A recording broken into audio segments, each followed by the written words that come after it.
And now, the Pete and Pettit Show. Follow them on Twitter at Pete and Pettit.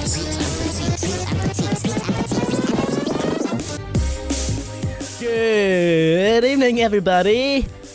Good evening. That's not my actual voice, just in case everybody was wondering. Nearly wrecked my voice there. Anyway, good evening. Hello, it's Pete and Pettit here, and you know what? It's our very first podcast. Hooray, hooray. Do you know how long we've been trying to do this? Well, how many outtakes have we actually done of this?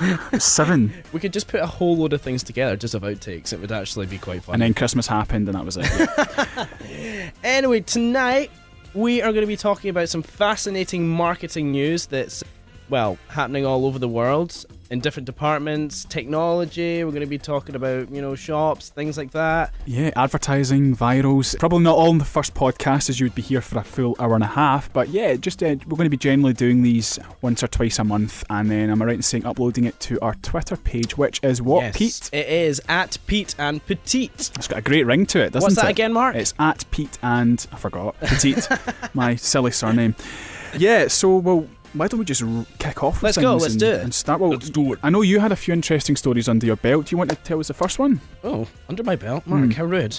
I don't tell you my weekend antics, but I will tell you about HMV launching its multi-platform Easter campaign. Now, I don't know if you've seen anything about this, but it's quite interesting. What HMV are trying to focus on, they're not really wanting to get people to go out and buy Easter eggs and things this Easter. Not that I do that.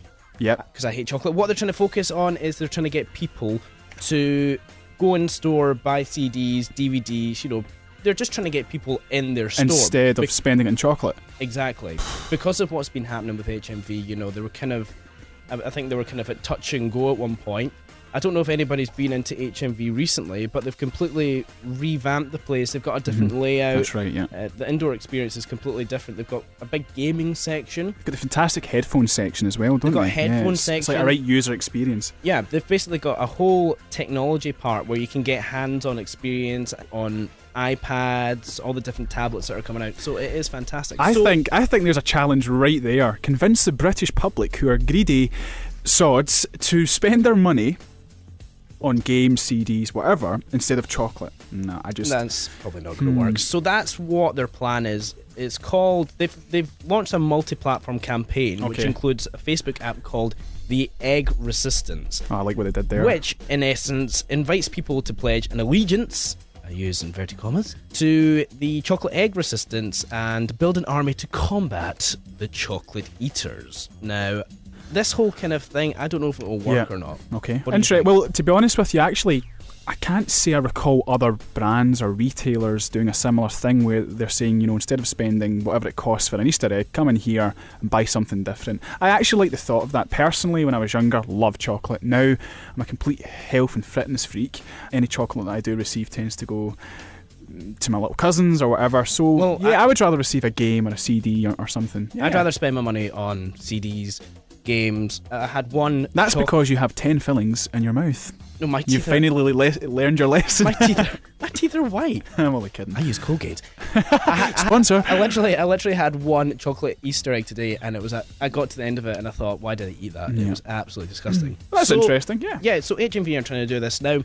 The interesting thing about HMV is that it's already seen an uplift in game sales. Has it? Now I'm right in saying a few months ago on our kind of outtakes of these podcasts, we were actually talking about HMV and how, in financial trouble they were, and they were, they're almost going bust, and I think they're still in the red zone, but they're doing a lot to improve that. Because of what's happened to Game recently, the store, their game sales have apparently gone up, and HMV hopes to take advantage of the opportunity to attract former game customers and build a continued relationship. So good idea. Good for them. That's very good. Well done to HMV. Mark, what have you got? Well, do you know what? Kind of going in the back of what you've just said there about HMV trying to get more into the gaming market.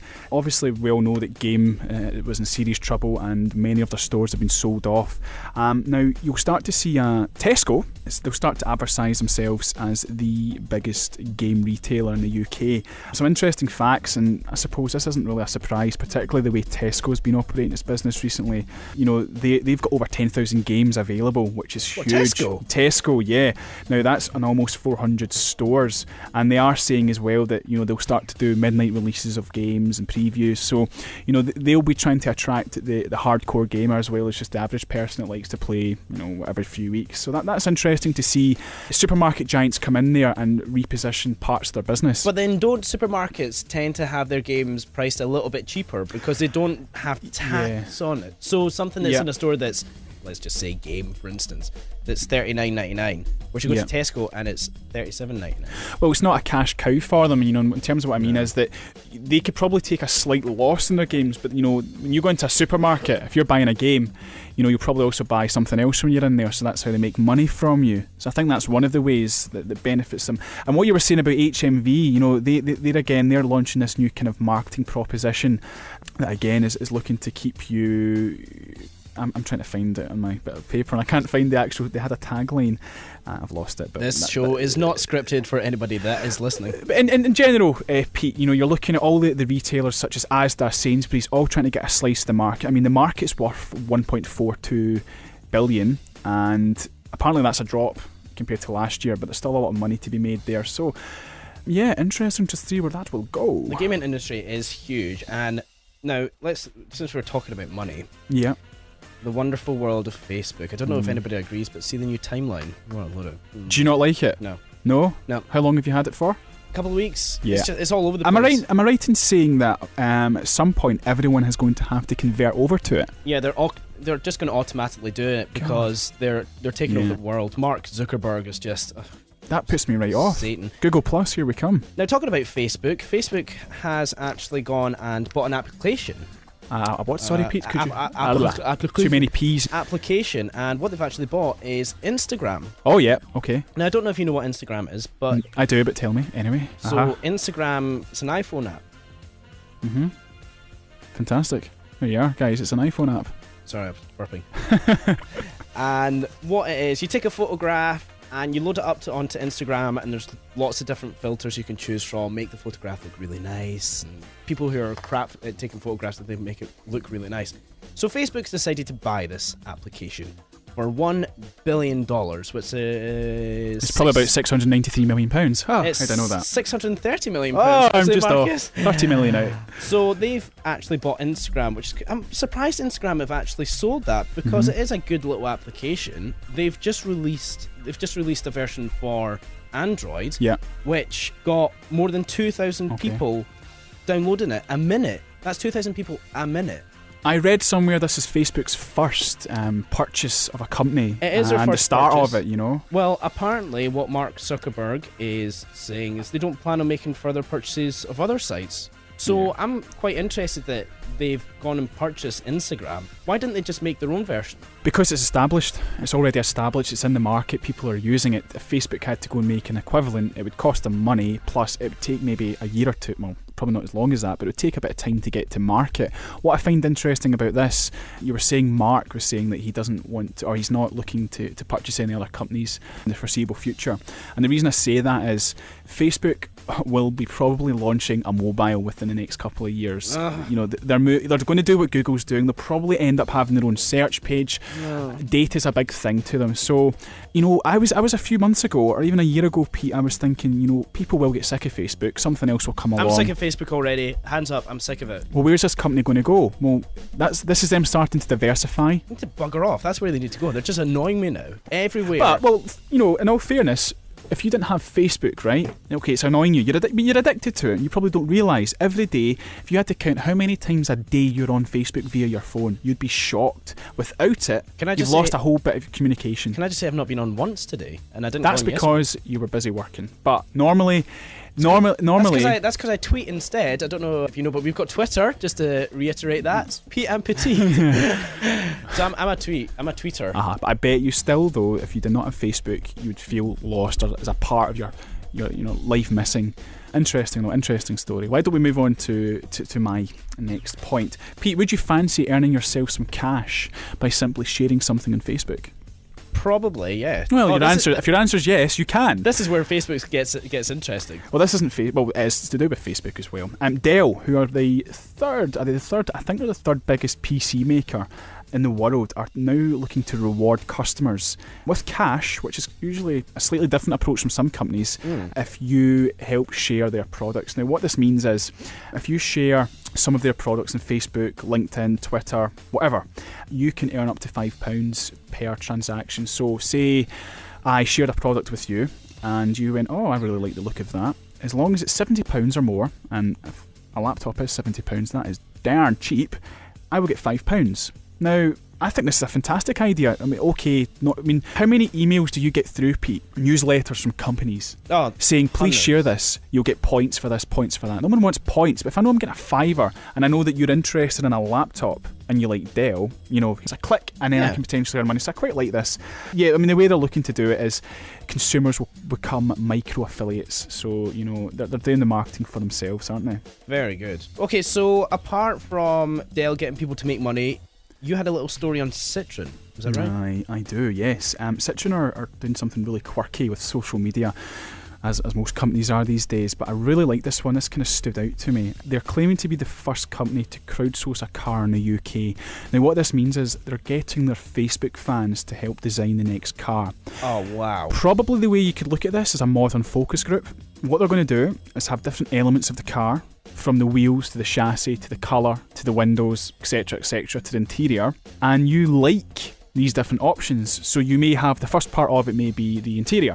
So there's 6 different formats that you could get, 6 different designs, and you like the one you get. And obviously over time, once they've come together, they'll add up all the votes, all the likes, and they'll make a car out of this. And I think this is really cool. They'll take each piece from all the different likes and put everything together. Yeah, so this campaign proposition, or the slogan of it, is you like it, we make it. I think it's so simple, and I think it's something that most companies should be doing.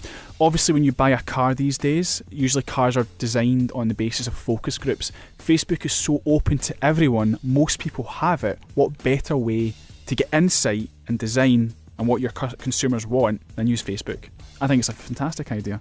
I don't know. I don't know if I'd want my car to be designed by complete lunatics that use Facebook. So you like one part of a car, then somebody likes another bit, and you're like, no, I don't really like that. And that gets added to it. You're going to think, this looks like it's been built on Blue Peter. Well, I disagree with you, because you don't have to buy it.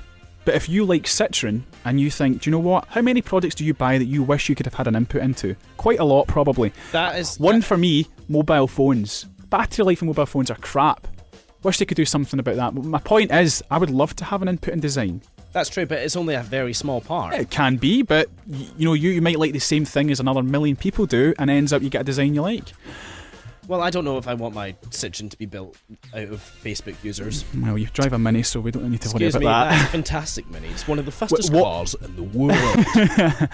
What I find interesting, and just to kind of round up this point, Pete, is that Facebook isn't just being added on as part of a campaign. It's an integral part of a campaign here. And, this is a thing that many digital managers and employees are trying to do. They're trying to get rid of this word digital. It should just be standard, it should just be something that's there. A digital campaign needs to be as important in an overall marketing activity as anything else, and that's true. So I really like this, and I think other brands, such as Audi and BMW, will soon be adapting this kind of style into their activities. Right, well, we'll see how that utter crap car turns out in the future. Now, obviously we're coming towards the very end of the show, and what we like to do is interact with our Twitter followers. Yes, and we have one here from @AdPRJohn. Okay, is this an interesting comment? This is quite... Do you know what? I quite like this. Uh-huh. You're talking about, Citroen building a car with people doing all that rubbish, whatever. I've got one here, and IKEA is planning to build a little neighbourhood out of everything that is IKEA. What, out of beds? No, Mark, don't be so ridiculous. That's probably true, mate. Well, for a company that uses cats as advertising. It's going to be loads and loads of IKEA products. Do you know what? It's going to be kind of bizarre, though, because I'm thinking, are they just going to take loads and loads of boxes, put them down, and give people instructions and say, there you go. Build it yourself. Build your own house. And if you have a question, you just read the signs. But I just think that's fantastic. It's going to feature, a wee bit different. It's going to feature 1,200 houses and apartments, which are going to be fully owned by the Swedish furniture company. Cool. So That is something completely different. But there's an example of a brand kind of expanding on their portfolio. They're not just now they're not just a massive warehouse where you can buy house interior products. No. They're now making houses. That's I like quite IKEA. cool. That is a So do you think they'll become the next home builder?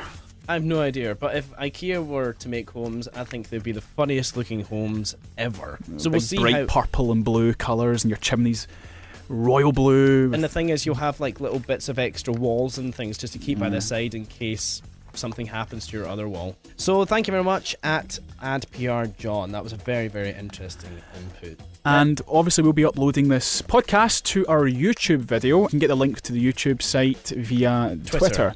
If you have any questions for us, guys, please leave them. This is our first podcast. We'd like some feedback. Is it too long? What would you like to hear? Should be mentioning more of your tweets. Please get in touch. Well, that's all we have time for tonight. Thank you very much, guys, for listening. We appreciate it, and we'll be in touch very soon. Thank you very much. Goodbye. Everybody. Pete and Pettit Show. Two men with their own thoughts on the wonderful world of marketing. Follow them on Twitter at Pete and Pettit.